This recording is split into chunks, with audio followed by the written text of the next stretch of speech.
boom as we enter. Shaking the room from the back to the center. Making you move to the track, you surrender.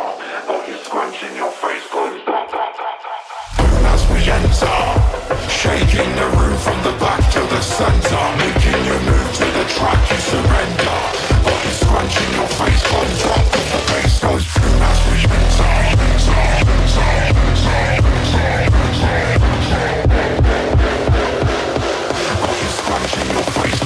Cause the bass goes shaking the room from the back to the center. Making you move to the track, you surrender. Shaking the room from the back to the center. Got you scrunching your face closed. So finally guys, nandito na ngayon pinakahihintay natin. Walang iba kundi si Honda Winner X at nandito lamang yan sa Honda Venus Marketing, Sobrevcarry Street, Tagum City. At syempre in this video guys, tatalakayin natin yung kanyang specs, features at updated price. At balita ko guys, nag-aalaw sila ng cash dito. Kaya ano pang hinihintay nyo? Manood na kayo sa video ito para malaman nyo kung magkano yung SRP niya. And take note, wala silang patong dito. So without further ado, let's start this video. So ito na nga guys, ang hinihintay ng karamihan, si Honda Winner X. At kung natatandaan nyo guys, palagi itong lumalabas sa YouTube, sa Facebook, sa TikTok, na dadalhin daw dito sa Pinas since nung 2022 pa. And finally, nandito na nga guys sa Pilipinas. And ayan, sa first impression ko sa motor na to guys, talagang napaganda nga pala niya sa personal at saka napaka-astig ng looks niya. Take note, ang dami ding in-upgrade dito ni Honda pagdating sa kanyang mga features.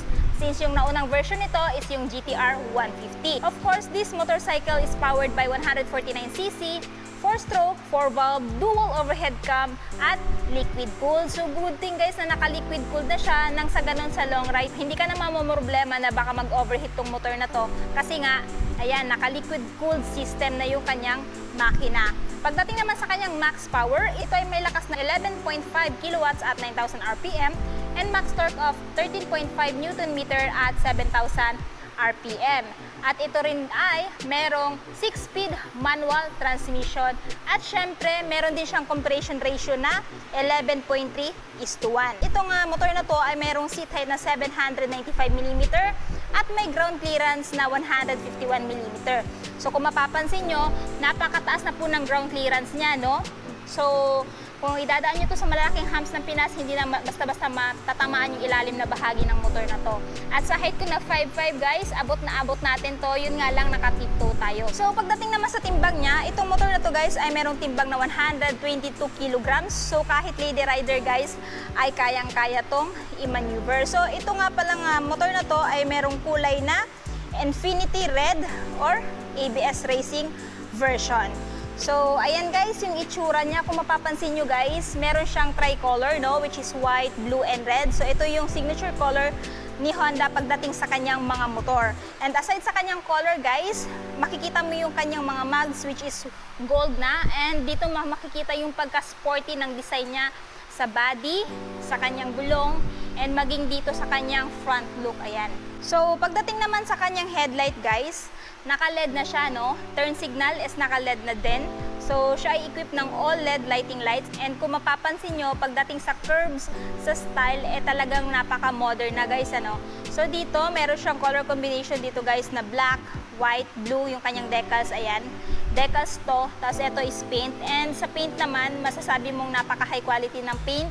Job na ginamit dito kay Winner X kasi ayan, makikita mo yung texture niya at medyo merong pagka-glittery effects yung paint niya pagdating dito. Tapos dito, ayan guys, naka matte black siya na may texture na para maliliit na honeycomb. Tapos dito, merong sticker ni Honda. May pangalan siyang Winner X, decals yan.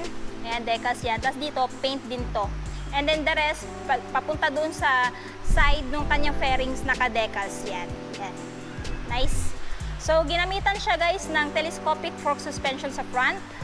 Ayan, siya ay equipped na ng ABS, stands for Anti-Lock Braking System. Isa yung feature na nilagay ni Honda dito kay Winner X. Nang sa ganun, pag nasa high speed ka at magsa-sudden brake ka, mape-prevent nito yung paglalak ng wheels, which is isa sa pinaka-importanting safety feature, lalong-lalo na sa ating mga riders. Ayan. So, single pot piston brake caliper with single disc. Ayan. And dito naman sa gulong, siya po ay naka-tubeless na may tire size na 90 by 80 by 17. And good thing guys na naka-tubeless na to, nang sa ganun pag mapako to, hindi siya basta-basta mag-flat. Nice! For me, goods na yan. So kung sa long ride guys, dala ka lang ng tire sealant, no? Or tire sealer.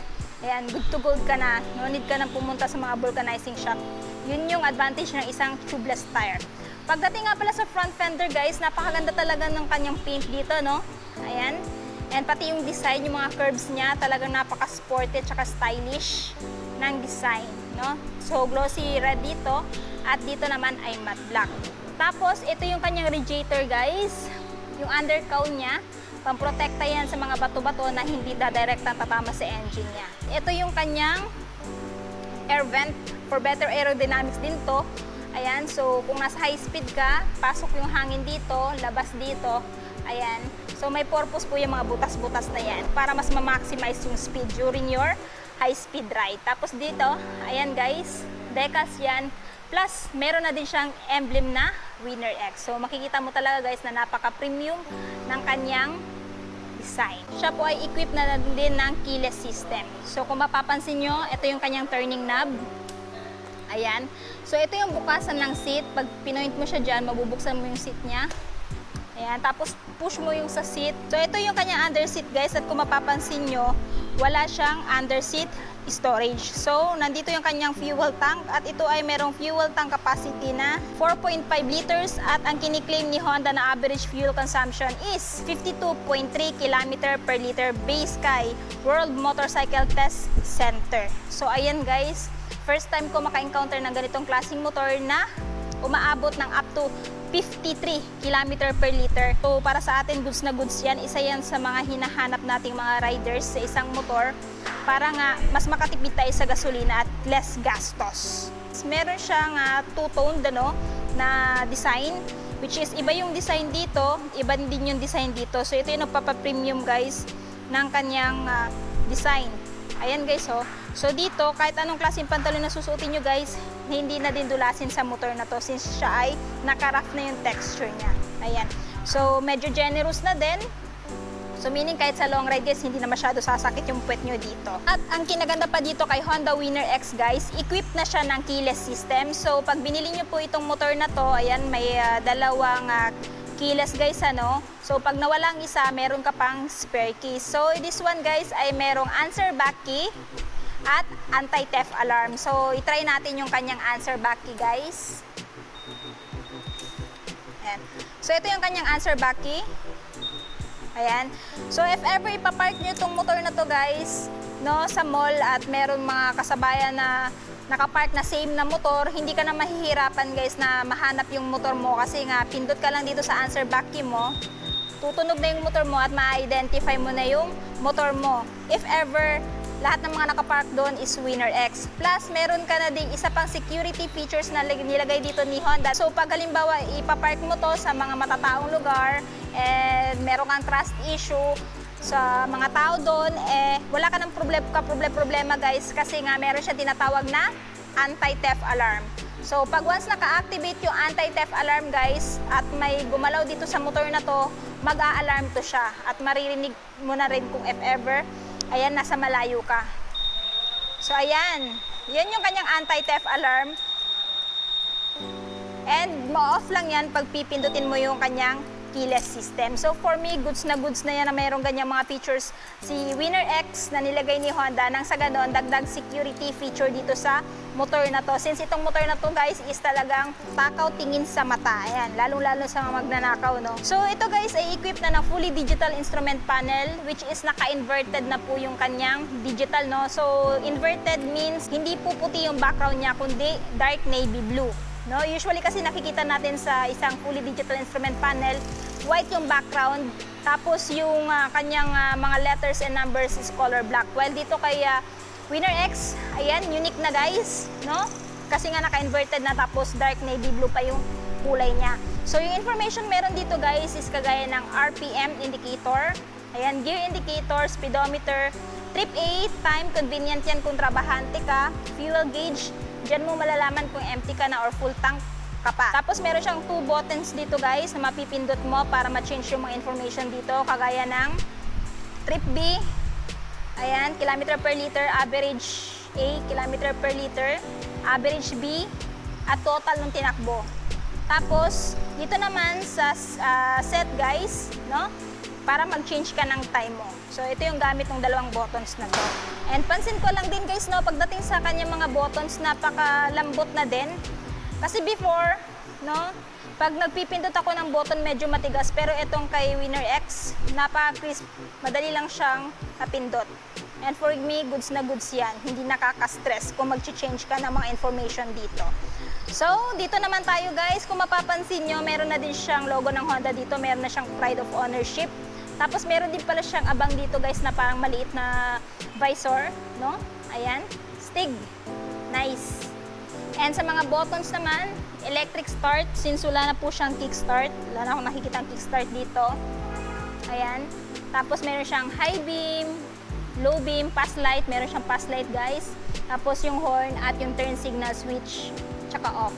Sa grips naman, ayan guys, yung kanyang mga grips, levers, silver. Ito yung kanyang brake pedal, tapos yung foot peg ng driver, at ito yung foot peg ng angkas. Ayan, premium na din.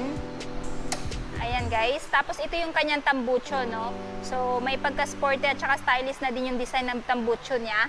And may hit guard na din para hindi mapasok yung angkas mo or yung legs mo pag sasampa dito. And sa ginamit naman na suspension sa likod guys, monoshock swing arm suspension. And this one guys is naka-single disc sa likod with single flat piston brake caliper na ang brand ay Nissan. At ganun pa rin naman, gold yung mags na nagpapadagdag sporty at stylish dito sa motor na to. At kung mapapansin nyo, meron siyang malaking tire size sa likod guys na 120 by 70 by 17 inches. At saka, ayan, naka-motored siya. So sa cornering talagang kapit na kapit tong gulong na to, lalo-lalo na kung na-brake in, ano. So, ayan. So yung kanyang tire brand guys is Hengshin Tire from Vietnam. Ayan, o. And kung mapapansin nyo guys, napakalinis na din ang design dito. Ayan, so kung lilinisin nyo to, iwawashing nyo to, hindi ka na mamomroblema, no? Dahil i-spray mo lang, ayan, labas lahat ng dumi dito since napakalinis na po ng underneath niya. And i-check na din natin guys yung kanyang tail light. Naka-LED na yan and hiwalay po yung brake light sa turn signal light which is naka-LED na din, pati yung kanyang brake light. So for me guys, napaka-modern, napaka-stylish din ang design and napakaganda na naka-LED na to, nang sa gano'n napakalakas po ng buga nito during your night ride. Ayan o. So sa mga nagtatanong, hindi pa rin pa po siya equipped ng hazard light or hazard lamp. May ilaw na din ng plaka dito. Ayan, tapos yung plate holder at saka yung reflector for added visibility during your night ride. Pagdating naman dito guys, ito yung kanyang chain cover, plastic, no? Tapos yung kanyang swing arm, ayan. Tapos ito yung kanyang chain, which is yung brand guys is DID. Ayan, may nakaukit ditong DID. And pagdating naman dito, meron siyang 6-speed manual transmission. At ang isa pa sa kinaganda dito kay Winner X guys, kung bakit siya yung inaabangan ng mga riders dito sa Pinas, equipped na kasi siya ng assist and slipper clutch. So meaning pag halimbawa, shift ka na ng gear mo, smooth na lang. So isa yun sa feature na nilagay ni Honda dito kay Winner X, nang sa ganon talagang maibigay niya yung full setup na hinahanap nating mga riders. So dito, mayroon ding nakalagay dito guys na Honda na pangalan. Kagaya siya nung kay CBR 150R na may nakalagay dito. Actually doon siya inspired, itong motor na to guys. So kung nakakita na kayo ng isang CBR 150R guys, ayan, doon kinuha yung itsura niya. So, pagdating naman dito guys, ayan, ito yung grab bar niya. At kung mapapansin nyo guys, pagdating sa grab bar niya, napaka-sporty din, no? At saka ayan, edgy din. So, talagang minatch yung kanyang grab bar sa style ng kanyang taillight. And for me, talagang napaka-attractive yung looks niya. Hindi siya yung, kumbaga, common sa mata ng mga riders. And ayan, magandang tulong to para may mahawakan yung angkas mo kung ayaw niyang humawak sa inyo. Or if ever lang, gusto nyo magpakabit dito ng top box since wala naman siyang under seat. Ayan, kung if ever merong available na bracket for Winner X, ayan, pwede nyo mapagmountan ng top box. Kasi usually, pag maglalagay ng top box sa isang motor, tinatanggal ang grab bar. Pero kung gusto nyo panitiling maporma yung motor mo, at ayaw mo naman ng compartment, ayan, stock mo na lang yan. Dahil since yan naman talaga yung purpose ng grab bar na to, design at saka hawakan ng angkas. Before ko makalimutan, meron din pala siyang charging port, ayan. So gamit na gamit to guys kung maglo-long ride ka, diyan mo isasaksak yung phone mo para hindi ka malobat. At para pagdating nyo doon sa destination mo, meron kang cellphone na magagamit sa picture-picture. So since wala siyang mapaglagyan dito ng phone guys, pwede mong ilagay dito yung phone holder. Ayan, para habang nagra-ride or bumabiyahe ka, nagcha-charge yung phone mo. Tapos, ayan, nakalagay dito. I highly recommend na magpa-install ka na lang dito ng phone holder. Ayan. Tapos, ito nga pala guys, ay meron pang isang feature. Kagaya ng kay Honda Supra GTR 150, meron na siyang feature ng bank angle sensor. So, if ever guys, wag naman sana matumba kayo or mag-banking kayo na mag-i-exceed ng 70 degree, both left and right, automatic magsha-shut off yung makina. Yung purpose nun guys, para mas makaiwas sa further damage. So ngayon guys, since natapos na natin ikutan si Honda Winner X, at kagaya nga nasabi ko kanina, itong motor na to guys, nag-aalaw si Honda Venus Marketing ng spot cash dito. So kung interested kayo dito kay Honda Winner X ABS Racing, ito po ngayon guys ay merong updated price dito sa Honda Venus Marketing na 131,900 if bibilhin nyo po ng spot cash. Again, pwede po sila or nag-aalaw po sila ng spot cash. Pero kung gusto nyo naman po ng hulugan, ang down payment is 10,156 at monthly sa 3 years na 6,197 at 3 dates na 200. Anyway guys, ilalagay ko na lang po yung full address nila sa screen, maging yung phone number or sa description box para po mas makapag-inquire kayo regarding sa bagong motor na to. So yun na nga guys, natapos na nga natin ikutan si Honda Winner X. Ano yung masasabi nyo sa bagong motor ni Honda na nilabas ngayong 2024? Sulit ba siya sa presyo niya? At ano yung katangian niya kung bakit siya i-consider nyo bilhin ngayong 2024? I want to know your thoughts below. At syempre kung bago pa lang ka sa channel ko at hindi pa nakapag-subscribe, huwag kalimutan mag-subscribe para ma-notify kayo once may bago tayong upload. So yun guys, hanggang dito na muna tayo. Ride safe and peace out!